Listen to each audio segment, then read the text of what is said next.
We all have faced interviews, and we all know that interviews are not the perfect ways to select candidates. And I have been in both sides of the table. I have taken interviews and given interviews too.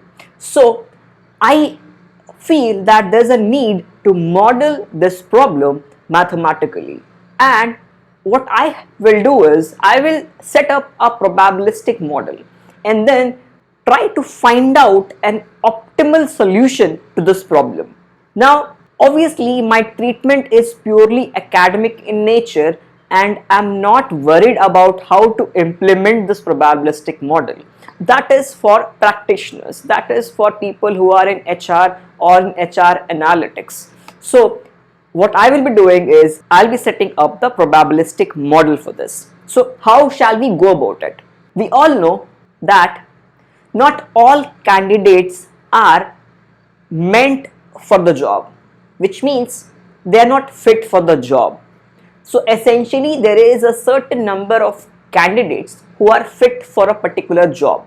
So let us take that number to be a fraction of the total population. Or rather, you can think of it in this way: there's a probability of selecting the right candidate or the proper fit for that particular job. And obviously that probability would not be very high, that would be less than 10%, to be fair. It could be high also, but we will also do a general sort of an analysis so that you can plug in your numbers, what is your prior estimates of those probability. So essentially there is a certain number of people who are a proper fit for that particular job. Let's assign some kind of symbols, right?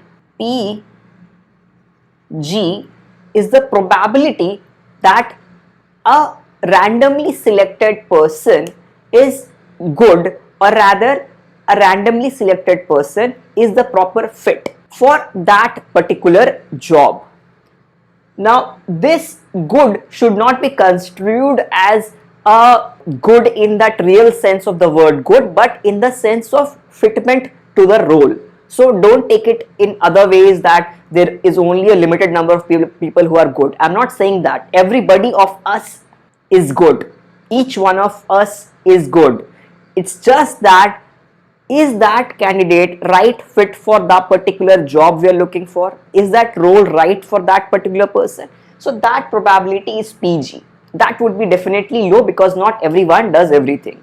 Okay, so if we are clear with this assumption, I'll move to the next set of things. Similarly, you can also say that P G tilde is the probability that the candidate is not the right fit for you. So essentially P G tilde is going to be equal to 1 minus P G.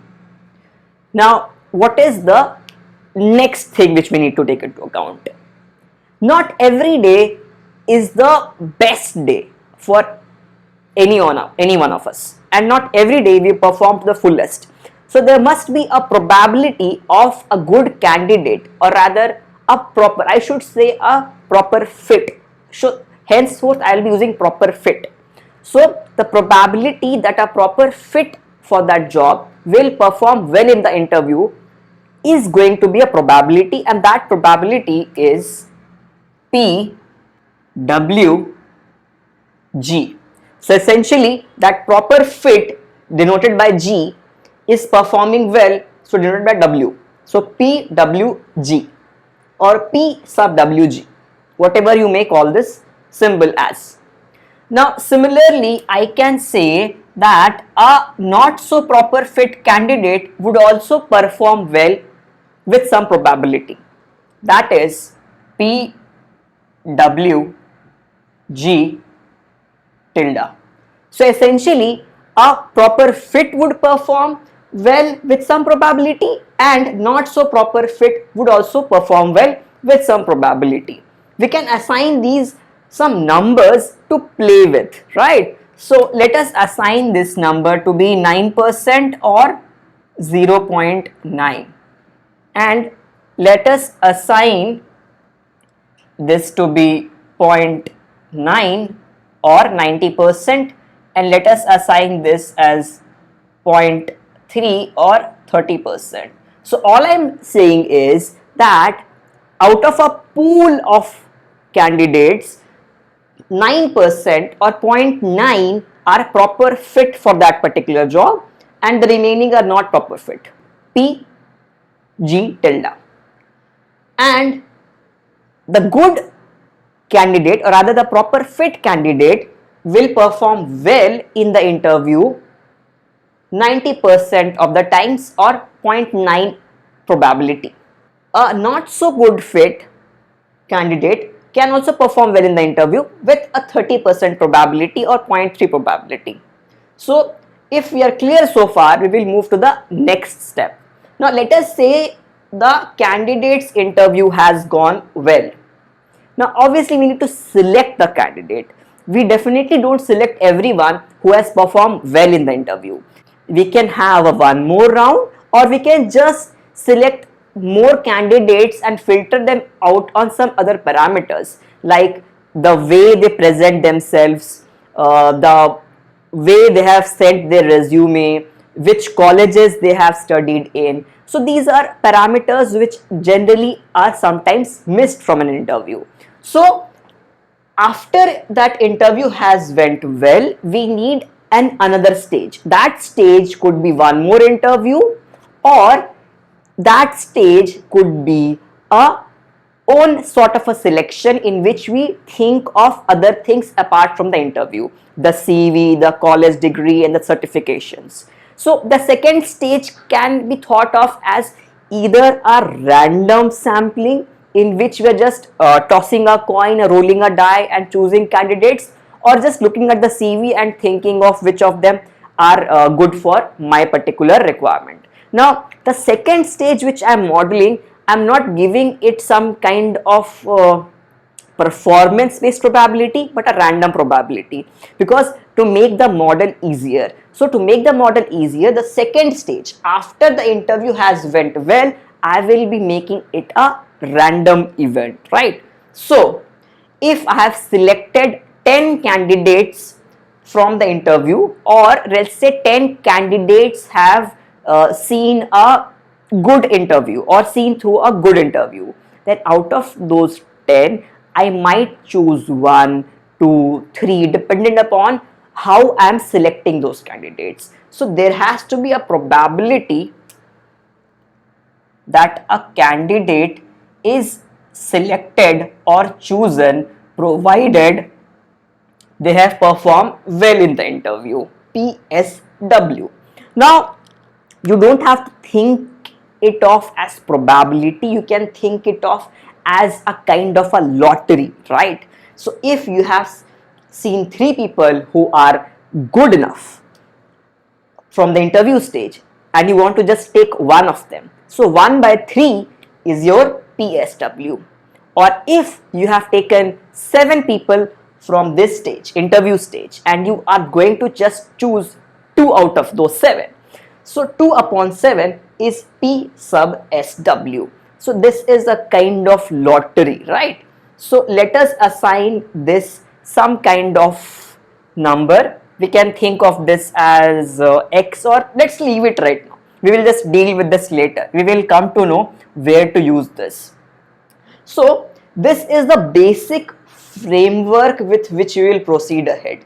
Now once you know that what are the symbols till now, we need to proceed to go to an optimization exercise. Now what really are we going to optimize over here? This analysis or modeling exercise is meant from an employer's perspective and not an employee or a candidate. So we will try to optimize this exercise, or we will try to optimize using the employer's point of view. For that, what is the thing which the employer is trying to avoid by conducting interviews? Now whenever you are conducting interviews, we want that you select the good candidate, you always select the best candidate, but there is also a downside to that. You might sometimes select not so proper fit, I mean, don't think it of as good, bad in that sense of the word, but not so proper fit for that particular role. So, generally speaking, any kind of interview will be managed in a way so that to minimize that probability, that the probability are not so proper fit is hired. So, we want to minimize the probability that a not so proper fit candidate is selected. So, what do we want to minimize? We want to minimize P S G tilde. Now you might ask, what is P S G tilde?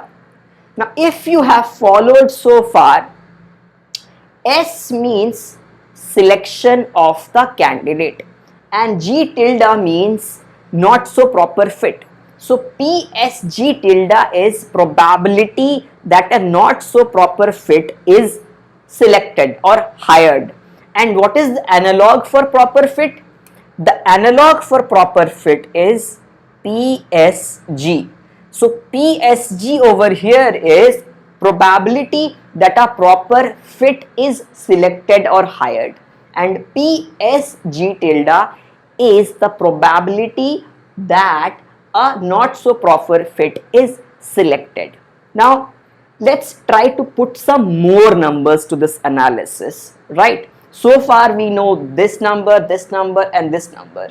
Now let us say company comes up to you and says that I want to avoid the risk that my PSG tilde goes above 0.05, or rather I want to stay at 0.05. Now what does this mean? If I say my PSG tilde is 0.05 or 5%, it means that I can tolerate that 5% chance that I might select a not so proper fit. So G tilde denotes not so proper fit. So I can tolerate 5% of probability that I am selecting a not so proper fit. So this is the thing which we are not worried about, because see, there are two sides of this problem: selecting a good candidate and selecting a not so proper fit. So I can try to optimize any of them. For a company, selecting a good candidate, or rather a proper fit, is a priority. But if you select a not so proper fit, you will have to incur some losses. That resource or candidate will not give you sufficient revenue or output. So you want to limit this probability, and I say that my probability that I select a not so proper fit is 5% or 0.05. Now after this comes, how do we achieve this? Let us say I take 10 interviews. Can we ensure that we select a candidate and also ensure this probability? So let's walk through few numbers to understand what will be required. So let us say your PSG tilde is 0.05, right? And your PWG tilde is 0.30. Now, considering the assumption of independence, which means all these probabilities are independent of each other. What I'm trying to say is, let us assume that probability that a candidate is not so proper fit and has done well is not related to his selection. So he has performed well or she has performed well in the interview, and his selection is not dependent on this, because understand, we have selected 4-5 people and all of these people have done well in the interview. So the next round has to be independent of the first round, or else we are doing the same thing again and again. So we have to make independent rounds. So let us assume that this stage, doing well in the interview, is not related to his selection. So if this and this probabilities are not related, I should not say related, I should say they are independent. If they are independent, I can just multiply them and get the probability that a not so proper fit candidate G tilde will be selected, and that will be your, if I multiply these two guys over here, I will get this. Because see, consider this.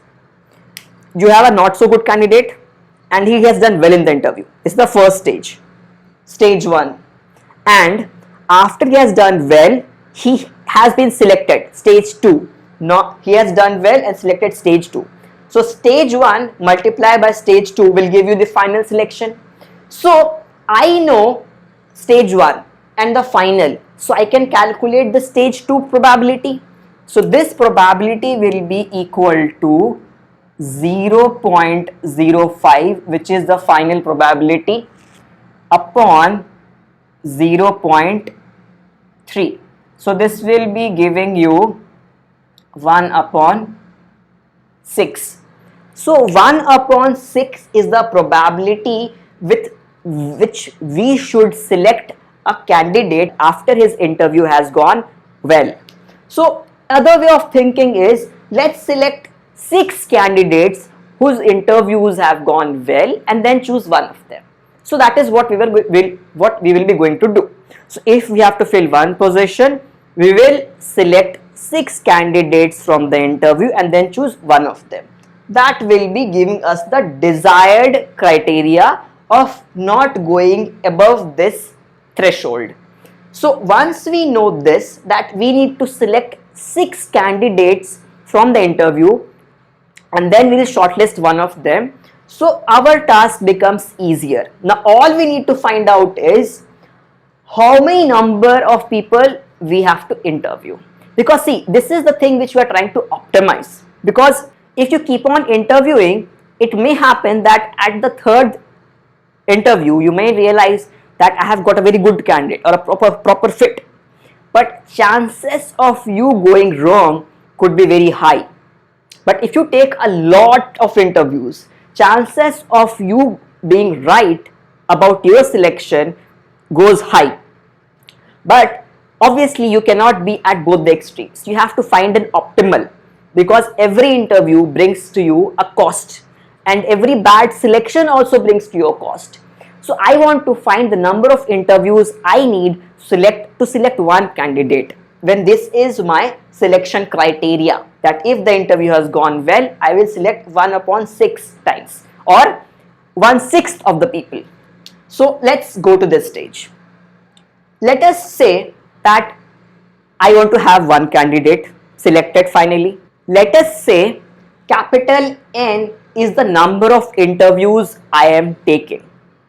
So if capital N is the number of interviews I am taking, capital N times PG or 0.09 is the number of proper fit I will have, right? So if you have noted all these things down, I will erase this part and I will go to the calculation steps, right?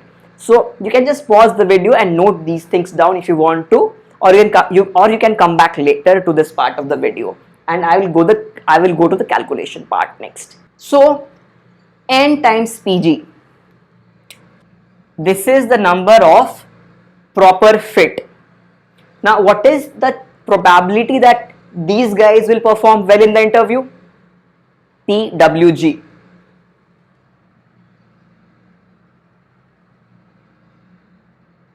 So this is the number of people who are proper fit and their interview has also gone well. Now after this stage you will select those candidates. So PSW is the probability you select a candidate if his interview has gone well. So this is the final number which you will be dealing with, the number of selected candidates. Now let us say you want to select only one candidate. So in that stage I will just put this thing to 1. Now once I do 1, N can be calculated, the number of interviews. This is just the number of interviews, or I should say number of candidates. Number of candidates. Now N is equal to 1 times PG into PWG into PSW. Now we know the numbers for all of them. Remember, PSW was 1 upon 6. So just write this thing down over here. PSW is 1 upon 6. Now we have already done the calculation for this step. So this will be 1 upon PG is 0.09 into 0.9 into this guy 1 upon 6. So if you do the math, it roughly comes out to be 74. So you have to take 74 interviews, and to be on the safe side, take 75. Take 74 or 75 interviews to select one candidate, and ensuring that there is only a 5% chance that you might select a not so proper fit. Now, why this exercise is important? As I said, every interview costs you something. Every candidate costs you something when they appear for an interview. So you don't want to conduct an extensive rounds of interviews. And also, every not so proper fit hired gives you a bit of loss, a kind of cost incurred. So we need to optimize that. So the next task which you could do over here is, what is the advantage of this model and how we are saving upon cost, and what is the significance of this number 74, 75. Now that will be the second part of this video. I will go on further to do the cost implication of this model, because or else this video will become unnecessarily very long and you won't be able to understand these many things. So now comes, let us say, and a recruiter comes up to you and say that I am going to hire one candidate and I am going to interview, or rather I am going to take the hiring process for 15 candidates. So if I take 15 over here, will I be able to hire one candidate? No, of course no, because this number won't give me 1, it will be lesser than 1. So I need to choose more than 74 candidates to achieve 1. That is the task over here. At least 74 to 75 candidates are needed for this model to work. Now the problem over here is, if you have lesser number of candidates and you think that out of 5 the good one is the best one for you, but the moment you take just the 5 interviews and feel that this person is good enough or proper fit for the requirement, the probability of going wrong goes high, because remember, there's a 0.3 probability that a not so proper fit will also perform well in the interview. So you can do the math for that, which I will leave to you as an exercise, or I will do that in a different video. That, let us say I only interview 5 people. Now what is the probability that I am making a wrong decision if the priors are the same? That 0.3% is the chance of selecting a not so proper fit, or something like that. I don't remember the exact numbers, but let's just take these numbers in a different video and construct that probability. That how do we find out the probability of selecting a not so proper fit when we just take 5 interviews and final our selection. So that will be a different video.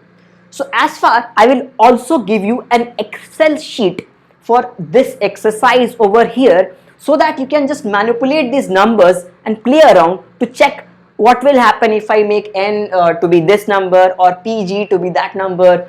And I would try to make some kind of charts and analysis and put that across in description of the video. And if those analysis turns up to be very well, then I will also make another video on that analysis, so that you have a complete picture. Now this model is not complete, we have just set up this model, we need to do further analysis on this model. So this was a new series of videos which I have come up with, and let's see how long I can continue these mathematical modeling exercise to solve some real life problems. So with this, I would like to end this video, and do watch my other videos till I come back with the part 2 of this. Till then, see you in a different video.